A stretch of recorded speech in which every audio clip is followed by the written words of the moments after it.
जी sir, हमारे पास यहाँ पर एक आप मतलब कि अगर ध्यान देंगे तो यहाँ पर हमारे पास एक इलिप्टिकल ऑर्बिट है और हमारे पास सन जानते हैं कि हमारे पास फोकस पर होता है, ठीक है।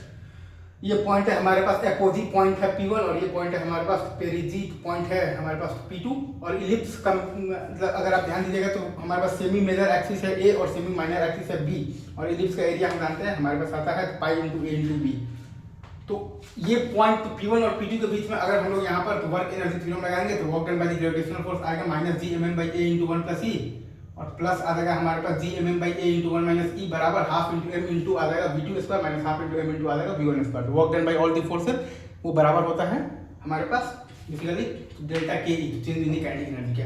और अब चूंकि हमारे पास ग्रेविटेशनल फोर्स लग रहा है और ग्रेविटेशनल फोर्स हमेशा ही हमारे पास सन से पास हो रहा है, तो सन से पास हो रहा है और वो हमारे पास ग्रेविटेशनल फोर्स है, तो सन के अबाउट हमारे पास मतलब कि अगर आप ध्यान देंगे तो प्लैनेट का टॉर्क हमारे पास 0 होगा।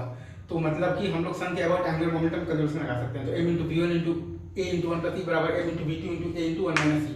तो यहाँ से आप दो इक्वेशन दो वेरिएबल है सॉल्व करेंगे, V1 आ जाएगा आपके पास under root of the gm by A into 1 minus E by 1 plus E और V2 आपके पास आ जाएगा under root of the gm by A into 1 plus E by 1 minus E.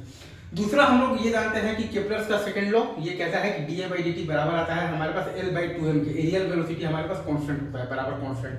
तो अगर हमसे कोई बोले कि टाइम बताइए तो टाइम आ जाएगा क्योंकि इलिप्स का एरिया क्या है हमारे पास पाई है बी, तो 2 into M into pi into A into B by L, ठीक है।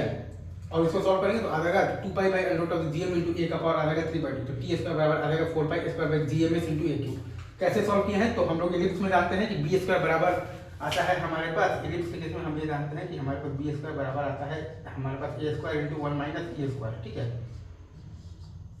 तो टी बराबर आ जाएगा हमारे पास तो 2 into M into pi A B by angular momentum हम लोग चाहे तो यहाँ से भी लिख सकते हैं या फिर चाहे तो यहाँ से भी लिख सकते हैं। तो M into under root of the GM by A into 1 minus E by 1 plus E into आ जाएगा A into 1 plus E. Solve करेंगे तो टी स्क्वायर बराबर आ जाएगा 4 pi square by G M S into A Q. Simple calculation से कोई इसमें रॉकेट साइंस नहीं। चलिए सर आगे बढ़ते हैं।